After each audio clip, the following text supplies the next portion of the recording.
Olá, meus queridos e meus amados irmãos e irmãs, a paz de Jesus Cristo, que excede todo e qualquer entendimento, que o Espírito Santo possa fazer, se assim quisermos, fazer com que o Cristo e a graça de Cristo, ela permanece em nossos corações.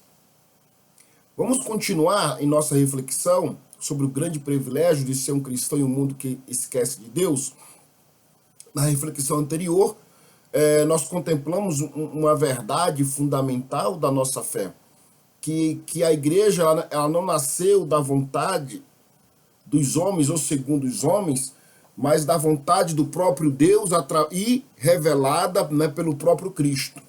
Ela é uma instituição divina, sustentada pela graça de Deus Pai e conduzida pelo Santo Espírito ao longo dos séculos. Isso é fundamental termos em mente. Hoje, damos mais um passo nesta caminhada quando voltamos o nosso olhar para aqueles que receberam diretamente das mãos de Jesus a missão de anunciar o seu santo evangelho, que foram os apóstolos. Quando nós abrimos os evangelhos, nós percebemos algo que chama profundamente a atenção, ou deveria chamar. Jesus, sendo filho de Deus, ele poderia ter escolhido os homens mais influentes da sua época, poderia ter convocado sacerdotes renomados, doutores da lei, governantes poderosos, filósofos reconhecidos ou grandes estrategistas militares. Mas ele não fez isso, né? Pelo contrário, Cristo escolheu pescadores. Olha só, não é? Escolheu um cobrador de impostos, escolheu homens simples, trabalhadores, sem grandes prestígio social. Homens que conheciam o cansaço do trabalho, as dificuldades da vida e as limitações próprias da condição humana. Isso, logo, quando vemos isso, né, quando olhamos para isso, Cristo ele nos ensina, pelo menos é isso que eu compreendo, né, uma verdade extraordinária. Que Deus não escolhe as pessoas porque já são perfeitas, mas Ele as transforma quando elas aceitam o seu chamado. Quantas vezes nós nos olhamos, pelo menos eu me olho, e pensamos, né? Eu não sou capaz. Eu não tenho conhecimento suficiente. Eu não sei falar. Eu tenho muitos defeitos. Aí quando nós vamos analisar as escrituras, pensando sobre isso, aí encontramos Moisés, né? Então, Moisés pensou assim, Jeremias pensou assim, Pedro também sentiu medo, Paulo reconhecia suas fraquezas, mas, no entanto, Deus, através destes, realizou maravilhas. Por quê? Porque a força da missão não se encontrava, assim como não se encontra, nas capacidades humanas, mas na graça de Deus. Jesus chamou cada discípulo pelo nome. Outra coisa importante, chamou Pedro e André enquanto lançavam as redes no mar. Chamou Tiago e João quando consertavam suas embarcações. Chamou Mateus quando estava sentado na coletoria de impostos. E a todos, né, ele dirigiu um convite muito simples e ao mesmo tempo transformador. Olha a palavra. Segue-me. Ouviu? Segue-me. Essas duas palavras, né, que fizeram essa conjunção, segue-me, mudaram completamente a história da humanidade. Essas pessoas deixaram os barcos, deixaram as redes, deixaram suas profissões, deixaram seus projetos pessoais, deixaram suas ambições, Não porque desprezassem suas famílias, os seus trabalhos, os seus sonhos, enfim, mas porque eles tinham encontrado um tesouro infinitamente maior. E eles encontraram o próprio Cristo. Meus irmãos, eu até me empolgo. O chamado de Jesus continua ecoando até hoje.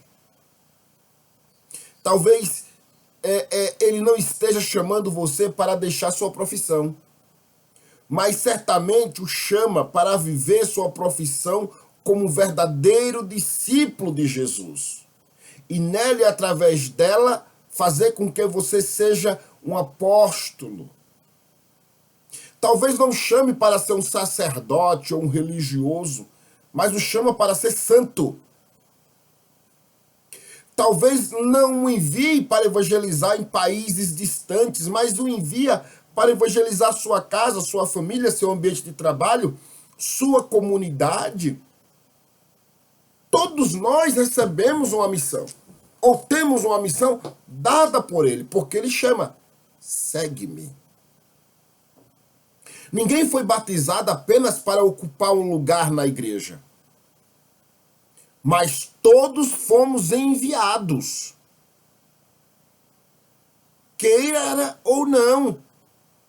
Às vezes eu olho para a igreja num todo, me dá uma tristeza profunda. Eu acho que eu nunca revelei isso, mas deixa eu dizer, me dá uma tristeza profunda porque agora eu faço parte da Igreja Católica Apostólica Romana, da Igreja Latina, mas faço parte da Igreja Universal, né, nas suas 24, enfim. E quando eu olho hoje para a minha paróquia, é uma paróquia grande, comporta mais de 1.000 pessoas e consegue, tem domingo que tem muito mais do que 1.000 pessoas na igreja. E quando eu olho hoje, conhecendo um pouco mais de perto, quando eu olho para as pastorais, para os movimentos, são os mesmos. Às vezes tem irmãos que estão em 3, 4, 5 pastorais. E sabe por que isso acontece? Porque a maioria não entenderam. Porque todos nós fomos chamados. Aí quando um convida, um outro convida, sempre a negativa. Não, não posso, não vou, tal. É tanto não, tantas escusas, tantas desculpas, tantas justificativas. Aí termina acontecendo que muitos terminam ocupando várias funções, várias pastorais. Por quê? Porque a obra necessita. E às vezes termina até ficando alguns um pouco sobrecarregados, mas não largam a mão. Por quê? Porque sabe que se largar, o trabalho vai continuar, mas vai ficar mais dificultoso. Então ficam ali remando, tal. Por quê? Porque a massa não entendeu, ou não entenderam. São os domingueiros, são os costumeiros. Não entenderam o chamado de Jesus, que é para todos.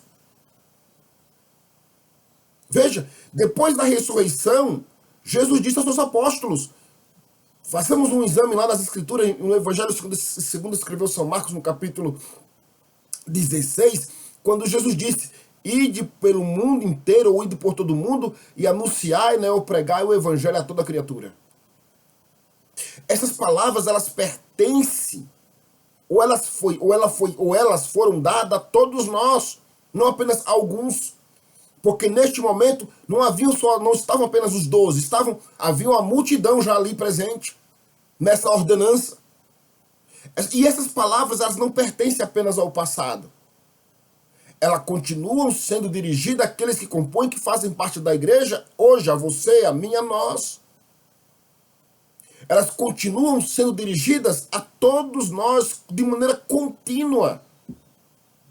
Vivemos em uma sociedade sedenta de Deus, embora muitas das vezes não percebam essa sede, e também faminta de Deus, ainda que também não percebam essa fome. É por isso que vivem aí tentando preencher as suas almas com tanta coisa e não conseguem preencher. E ainda continua o vazio.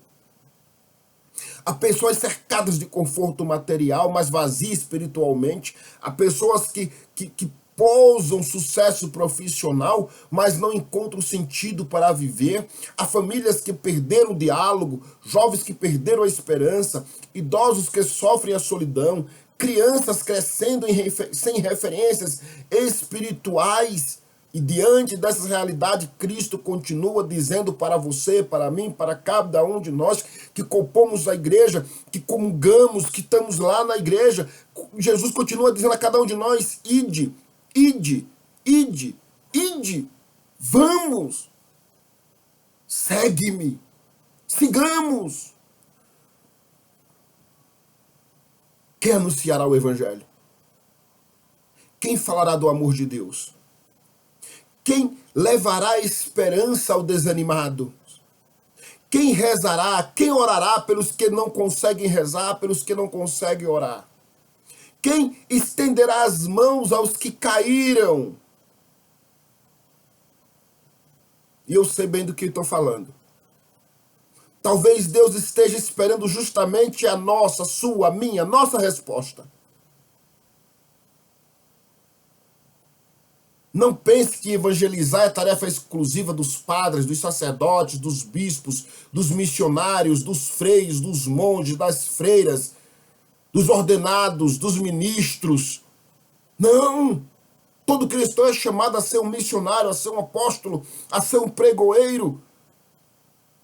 Tanto no que diz respeito ao seu modo de ser, de viver, de agir, enfim, como da fala, da palavra, da ação, da atitude, do ide, do segue-me, do vamos.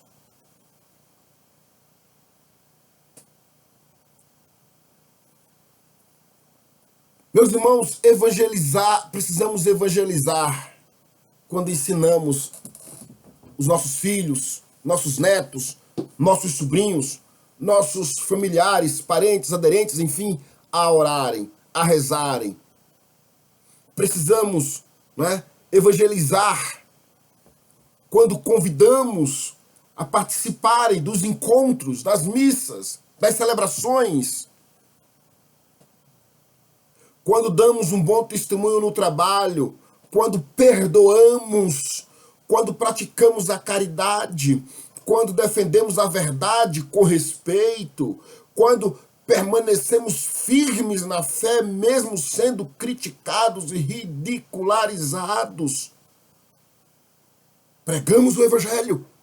E os santos e santas que devotamos, que temos como referência, que dizemos deles sermos discípulos, deram esse testemunho, por isso chamamos de santo, por isso a igreja os beatificou, os reconheceu como servos de Deus e os canonizaram dizendo que são santos e que intercedem por nós, junto com o Espírito Santo diante de Jesus Cristo, que media por nós diante do trono de Deus Pai.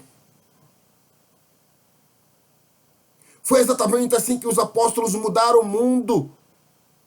E foi por causa disso que a igreja cresceu tanto durante todos esses séculos que ela existe. Eles não possuíam riquezas, não tinham exércitos, não governavam impérios, mas possuíam algo que ninguém podia lhe tirar, que era a presença do próprio Cristo com eles. E essa presença, esse Cristo é presente também conosco nos dias de hoje, em pleno século XXI. Depois de Pentecoste, aqueles homens, meus irmãos, que antes tinham medo, tornaram-se testemunhas corajosas. Pedro, que havia infelizmente negado a Jesus Cristo 3 vezes, passou a anunciar o evangelho diante das autoridades. João tornou-se o apóstolo do amor. Tiago entregou a própria vida por Cristo. Tomé levou o evangelho até terras distantes. Paulo percorreu milhares de quilômetros anunciando Jesus às nações, tornando-se assim o nosso apóstolo, apóstolo dos gentios. E o que foi que transformou esses homens a serem assim, a agirem assim? Foi o Espírito Santo. E é esse Espírito Santo quem transforma também a minha, as nossas vidas. Ou a sua e a minha, as nossas vidas. Vamos falar português correto, né? É Ele que nos fortalece quando somos fracos. É Ele que nos consola quando estamos abatidos. É Ele que nos dá coragem para permanecermos fiéis à fé. Por isso, nunca pensemos que estamos caminhando sozinhos, que estamos desamparados. Pensamos diariamente. Ou melhor, peçamos, tá? Essa é a palavra correta que quer dizer. Peçamos. Vamos pedir diariamente, constantemente. Vinde, Espírito Santo. Mas vinde, Espírito Santo, para nos conduzir no ide do Cristo, para nos conduzir no segue-me do Cristo. Vinde, Espírito Santo, e para que Ele conduza os nossos pensamentos, para que Ele purifique as nossas intenções, para que Ele fortaleça a nossa fé, e que faça de cada um de nós, né? E que faça de nós discípulos missionários, apóstolos, capazes de anunciarmos o Cristo com a própria vida, se necessário for. Meus queridos irmãos e irmãs, Deus continua chamando homens e mulheres comuns, imperfeitos, pecadores, para realizar uma obra extraordinária com a sua igreja, na sua igreja, como parte da igreja, da noiva, da eleita, da santa, da adornada, da esposa. Talvez o próximo grande testemunho, que assim eu quero crer, de fé, propriamente dito, seja justamente o seu, que está a ouvir e assistir este vídeo. Assim eu espero. Não tenhamos medo de responder ao chamado de Deus, assim como os apóstolos responderam. Agora é a nossa vez. Agora é a nossa hora. Agora é o nosso momento. Jesus está dizendo, segue-me. Vem. Ide. Eu rogo fielmente a Nossa Senhora, Mãe e Rainha dos Apóstolos, que nos ensine a fazer todos os dias, ou que nos ensina a dizer todos os dias, não só com palavras, mas também com atitude, com ação, de respondermos a Jesus, respondermos ao Deus Pai e ao Espírito Santo, sim, seja feita a vossa vontade. Assim como ela disse ao anjo quando recebe a anunciação sobre a gestação do Cristo. Que possamos dizer sim, faça-se em mim segundo a tua vontade. Não me vejo capaz, não me vejo digno, mas faça-se em mim segundo a tua vontade.